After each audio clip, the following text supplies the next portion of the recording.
मुलांनो, good morning, सुप्रभात, सुस्वागतम. युट्यूब चॅनलचं माझं नाव लक्षात येत आहे. मी हिरव्या चौकटीमध्ये टाकलेले माझं स्वतःचं नाव दिलंय. युट्यूब चॅनलवर तुम्ही हे लेक्चर पुन्हा पाहू शकता. चला, आपण कोणता विषय अभ्यासाला घेतलेला आहे याची उत्सुकता असेल तर अर्थशास्त्र इयत्ता 12वी हा विषय आपण अभ्यासाला घेतलेला आहे. आणि आपण प्रकरण क्रमांक 2 अभ्यासत आहोत. प्रकरणाचं नाव आहे उपयोगिता विश्लेषण. त्यालाच इंग्रजीमध्ये म्हणतात युटिलिटी अनालिसिस. युटिलिटी म्हणजे उपयोगिता, अनालिसिस म्हणजे विश्लेषण. युटिलिटी अनालिसिस या प्रकरणामध्ये आपण काय काय अभ्यासलेलं आहे पूर्वी आठवून पहा बरं. कोणकोणते उपघटक अभ्यासलेले आहेत? प्रकरण क्रमांक 2 मध्ये आपण सुरुवातीला इयत्ता 11वी मध्ये गरज ही संकल्पना होती ती अभ्यासले.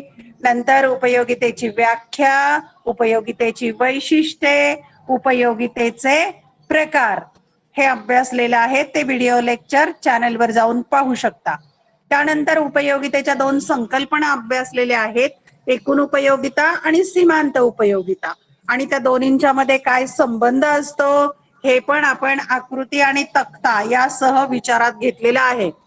नंतर एकूण उपयोगिता आणि सीमांत उपयोगिता यामध्ये तुलनात्मक दृष्ट्या फरक आपण अभ्यासलेला आहे. आज आपण अभ्यासाला घेतलेला आहे घटत्या सीमांत उपयोगितेचा सिद्धांत. सिद्धांत या शब्दाला नियम असं देखील म्हणतात. म्हणजे घटत्या सीमांत उपयोगितेचा नियम किंवा सिद्धांत. त्याचं इंग्रजी नाव आहे the law of diminishing marginal utility. Diminishing marginal utility कंसात दिलंय DMU. लक्षात येत आहे? DMU म्हणजे डिमिनिशिंग मार्जिनल युटिलिटी. यातला D घेतलाय, यातला M घेतलाय आणि यातला U घेतलाय. DMU म्हणजे डिमिनिशिंग मार्जिनल युटिलिटी म्हणजेच सीमांत उपयोगिता. पण ती कशी आहे? घटती.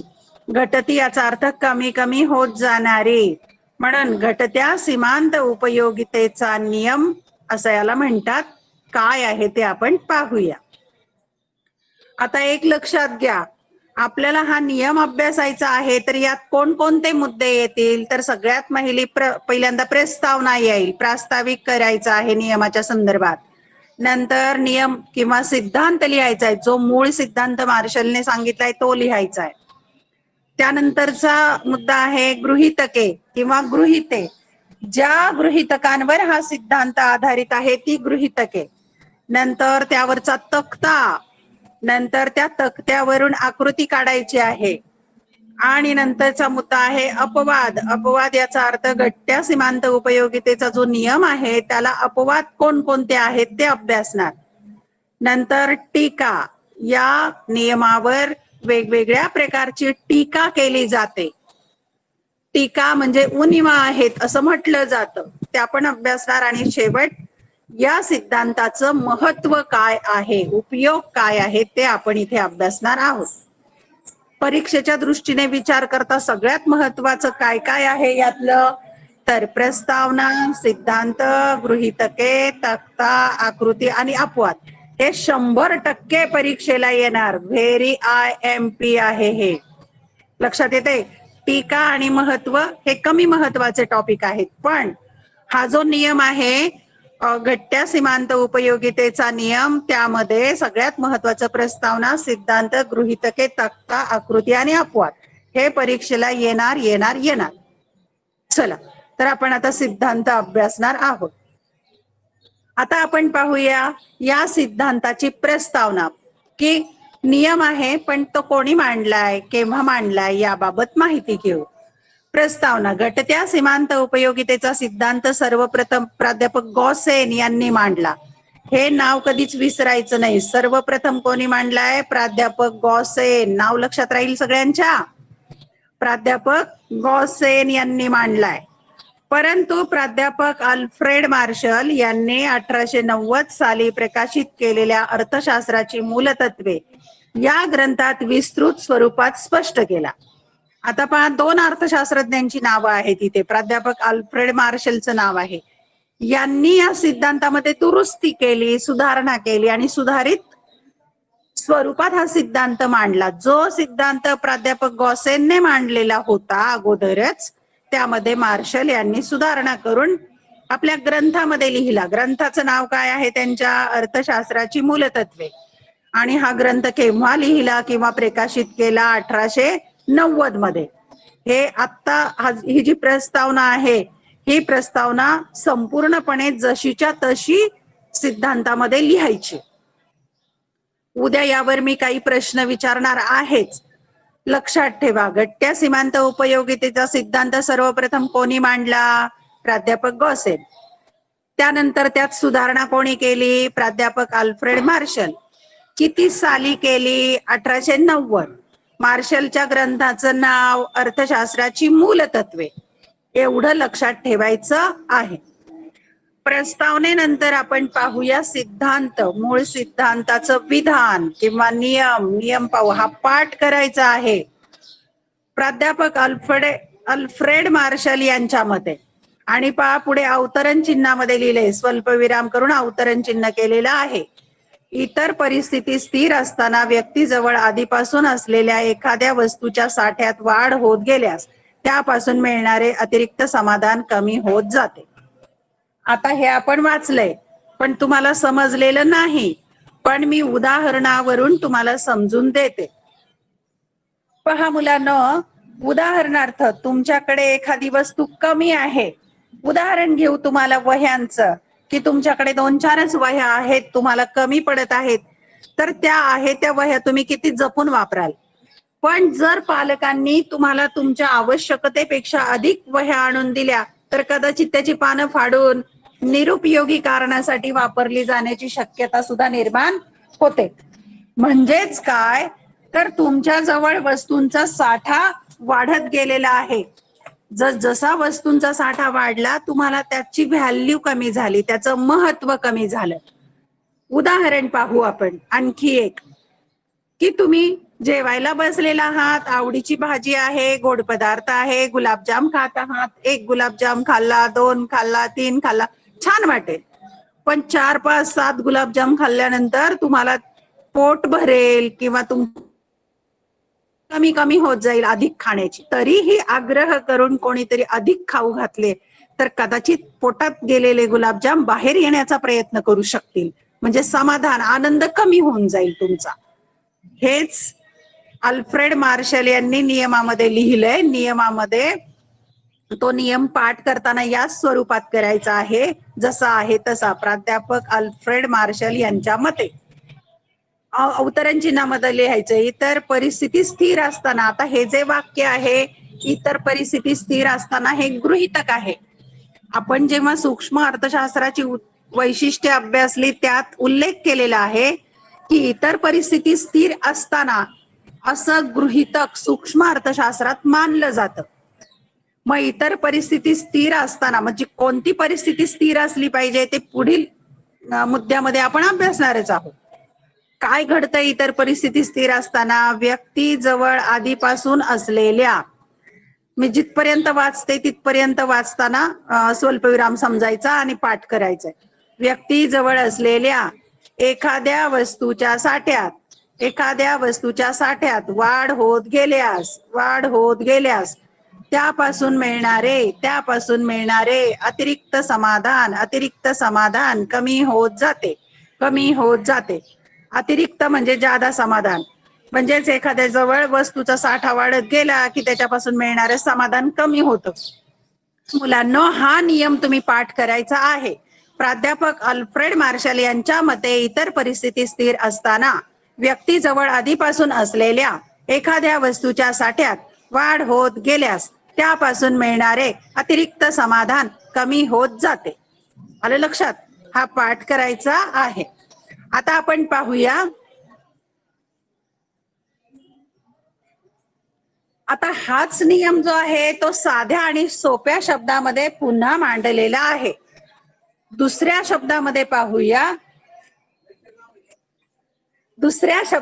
पाहूया, इतर परिस्थिती कायम असताना एखाद्या वस्तूच्या साठ्यात वाढ होत गेल्यास वस्तूच्या साठ्यात होणाऱ्या वाढी बरोबर प्रत्येक वाढीव नगापासून मिळणारी जादाची उपयोगिता क्रमशः घटत जाते. म्हणजेच काय, तोच नियम सोप्या भाषेमध्ये मांडलाय. इतर परिस्थिती कायम असताना वस्तूचा साठा वाढत गेल्यास त्या वस्तूचा साठा जसजसा वाढत जातो, प्रत्येक वाढलेल्या नगापासून मिळणारी जादाची उपयोगिता क्रमशः घटत जाते. म्हणजे समाधान, आनंद त्यापासून कमी मिळतो. थोडक्यात एखादी वस्तू अधिक प्रमाणात असेल तर ती वस्तू अधिकाधिक प्रमाणात घेण्याची इच्छा कमी कमी होत जाते. आपल्याकडे जी वस्तू भरपूर उपलब्ध आहे तिचं महत्व, आनंद आपल्याला जाणवत नाही. पण आपल्याकडे जी वस्तू कमी आहे, दुर्मिळ आहे, ती आणखी हवीशी वाटत असते. एखादी वस्तू अधिक प्रमाणात असेल तर ती वस्तू अधिकाधिक प्रमाणात घेण्याची आपली इच्छा कमी कमी होत जाते.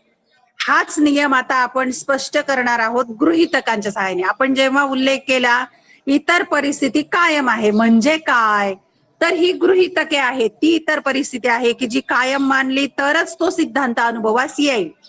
घटत्या सीमांत उपयोगिता सिद्धांताची गृहीतके पुढील प्रमाणे असं मानलेलं आहे. पहिलं गृहीतक आहे विवेकशीलता, म्हणजे व्यक्तीचा सुज्ञपणा, शहाणा सुरता पाहिजे व्यक्ती साध्या भाषेमध्ये. उपभोक्ता विवेकशील आहे आणि त्याची वर्तणूक सर्वसामान्य आहे असे मानले जाते. त्यामुळे तो महत्तम समाधान मिळवण्याचा प्रयत्न करतो. महत्तम समाधान म्हणजे जास्तीत जास्त समाधान मिळवण्याचा प्रयत्न करतो. आता उदाहरण आपण घेतलं होतं गुलाबजाम खाण्याचं. एखादा वेडा व्यक्ती असेल किंवा तो व्यक्ती काय करेल की त्याचं स्वतःवर नियंत्रण नाहीये, तो कितीही खाऊ शकतो, त्याला त्यापासून आनंद, समाधान, उपयोगिता काही जाणवणार नाही. म्हणून व्यक्ती कसा पाहिजे, तर सतसत विवेक बुद्धी त्याची जागृत पाहिजे. तो विवेकशील असला पाहिजे. त्याचं सामान्य सर्वसामान्य प्रवृत्तीचा तो माणूस असला पाहिजे. तरच त्याच्या बाबतीत हा अनुभव येईल की जो महत्तम समाधान मिळवण्याचा प्रयत्न करतो. हे झालं पहिलं गृहीतक. दुसरं गृहीतक मानलेलं आहे संख्यात्मक मापन, म्हणजे उपयोगिता मोजता येते असं म्हटलंय. आपण जेव्हा उपयोगितेचं वैशिष्ट्य अभ्यासलं त्यात उल्लेख केला उपयोगिता मोजता येत नाही, कारण ती मानसिक संकल्पना आहे. परंतु सिद्धांत अभ्यासायचा आहे म्हणून गृहीत मानलंय उपयोगिता मोजता येते.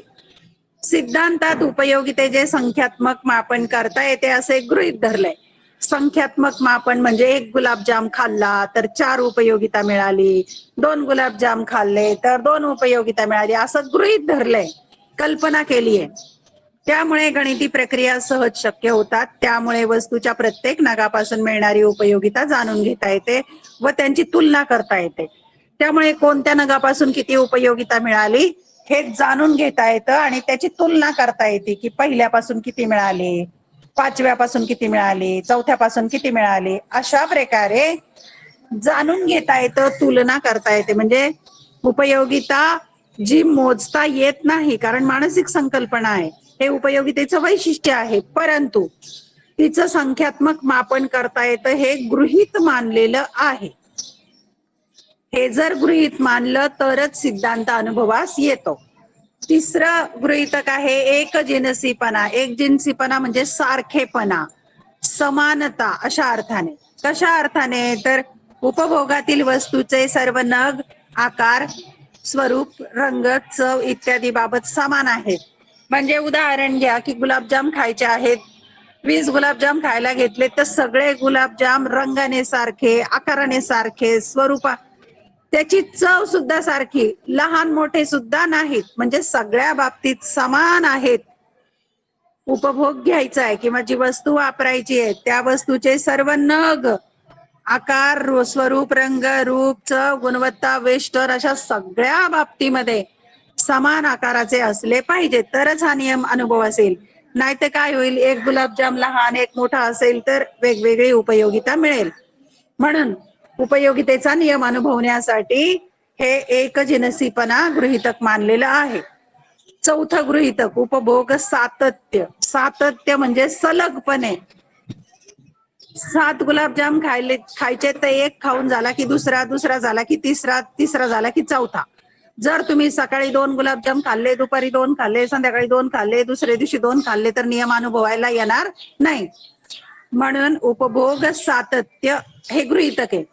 एखाद्या वस्तूच्या सर्व नगांचा उपभोग कोणताही खंड न पडता सलगपणे एका पाठोपाठ एक घेतला जातो. असं गृहीत मानलं जात आहे की वस्तूचा जो उपभोग घ्यायचा आहे तो सलग एका पाठोपाठ एक घेतला जातो, कुठलाही खंड पडत नाही. पुढचं गृहीतक आहे 5वं, योग्य आकारमान. जी वस्तू खायला घ्यायची किंवा वापरायला घ्यायची त्याचं आकारमान योग्य असावं. उपभोग्य वस्तूच्या सर्व नगांचे आकारमान योग्य किंवा साधारण असावे, ते अत्यंत मोठे किंवा लहान नसावे. उदाहरण, तुम्हाला पाणी प्यायचं आहे तर चमच्याने पाणी प्यायचं नाही. चमच्याने पाणी पिलं तर उपयोगिता अनुभवता येणार नाही. पण तुम्ही योग्य प्रमाण, की ग्लासने पाणी पितो आपण, मग 1 ग्लास 2 ग्लास 3 ग्लास असं मोजता येईल. बिस्किट खायचं आहे, बिस्किट एक घ्यायचं, त्याचे 4 तुकडे करायचे, मग खायचे एक एक तुकडा, तर उपयोगिता अनुभवता येणार नाही, नियम अनुभवता येणार नाही. म्हणून काय करायचं, तर बिस्किटचा पुडा घ्यावा लागेल आणि मग एखादं बिस्किट खावं लागेल. पाणी प्यायचं तर चमच्याने पाणी पिता येणार नाही, ग्लासने पाणी प्यावं लागेल. म्हणजेच काय, जी वस्तू उपभोगासाठी घ्यायचंय त्याचं आकारमान योग्य असलं पाहिजे. 6वं वैशिष्ट्य, स्थिरता म्हणजे स्थैर्य. स्थैर्य म्हणजे स्टॅबिलिटी पाहिजे. उपभोगाच्या प्रक्रियेत उपभोक्त्याचे उत्पन्न, चव, पसंती, सवयी, आवडीनिवडी यासारखे घटक स्थिर असावेत.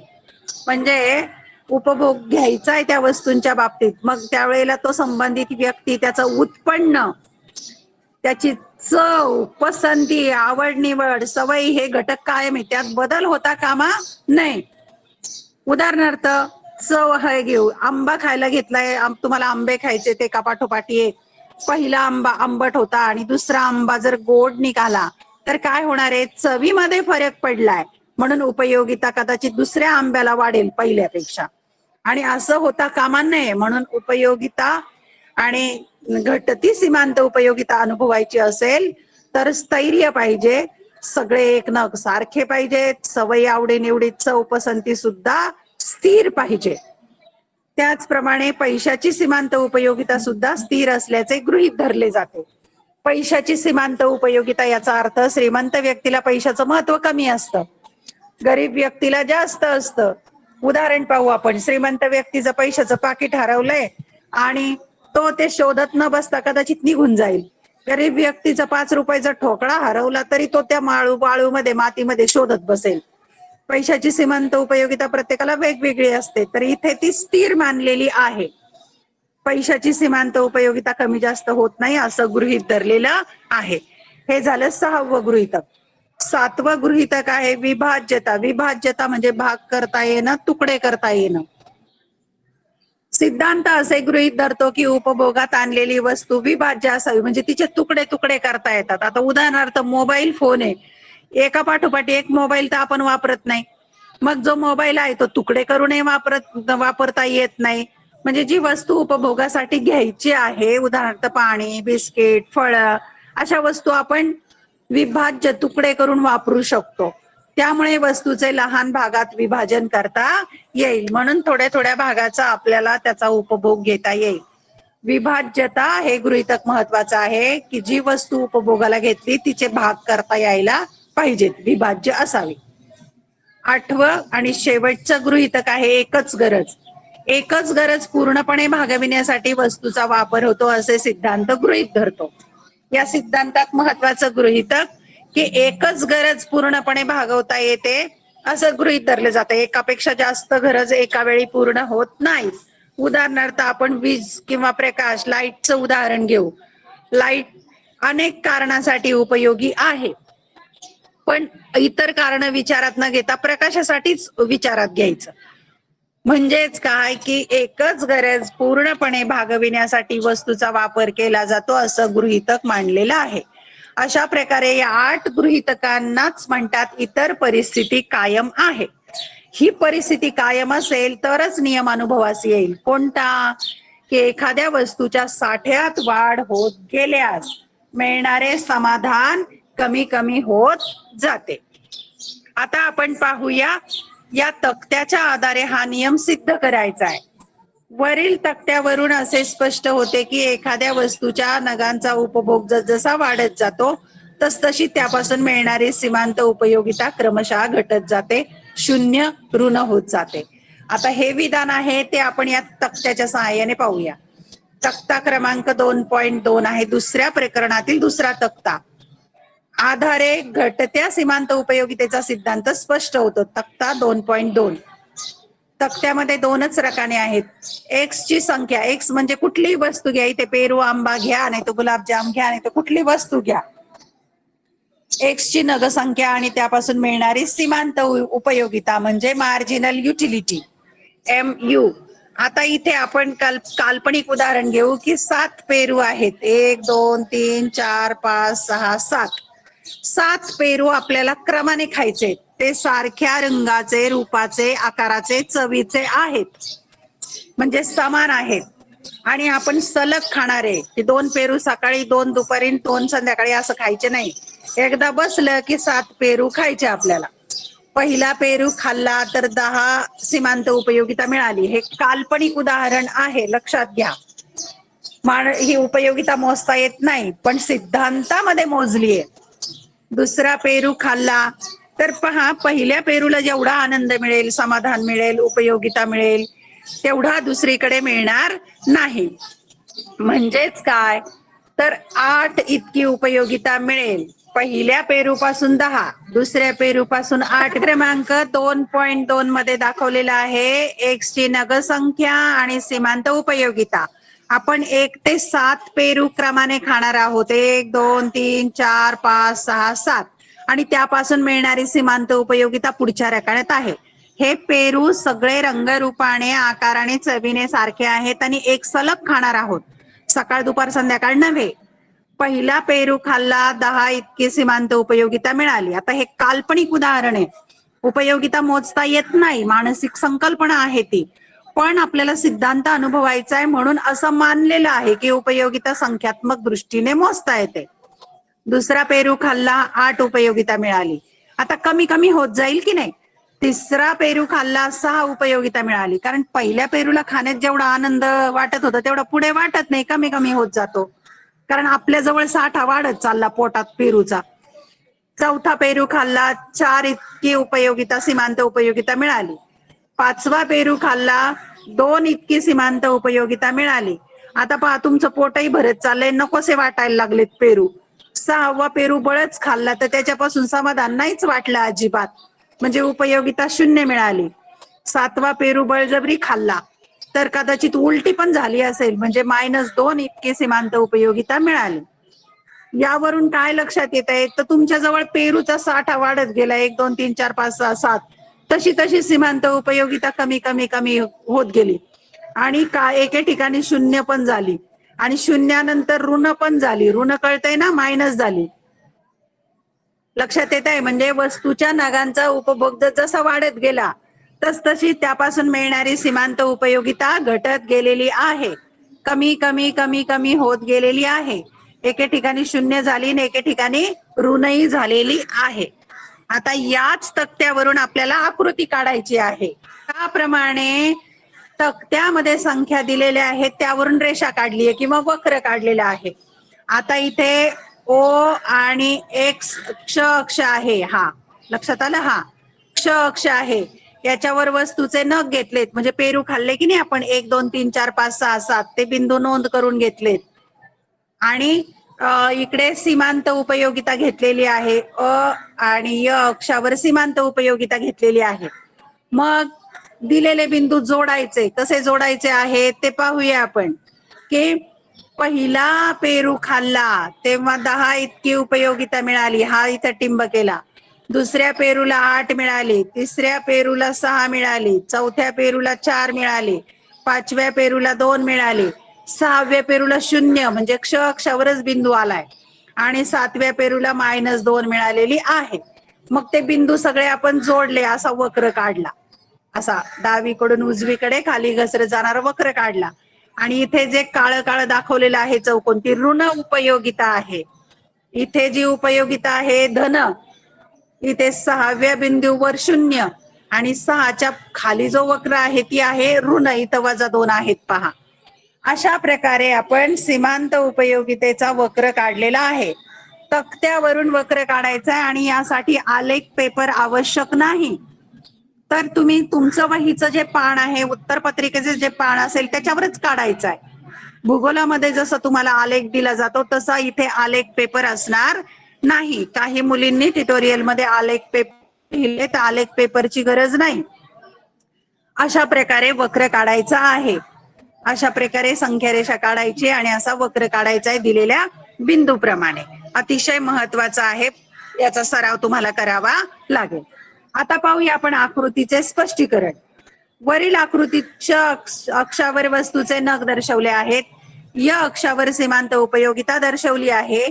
तक्त्यानुसार सीमांत उपयोगितेचे विविध बिंदू आलेखावर रेखाटून जोडले असता वक्र डावीकडून उजवीकडे खाली येतो व असे दर्शवतो की वस्तूच्या उपभोगात सातत्याने वाढ झाल्यास सीमांत उपयोगिता घटत जाते.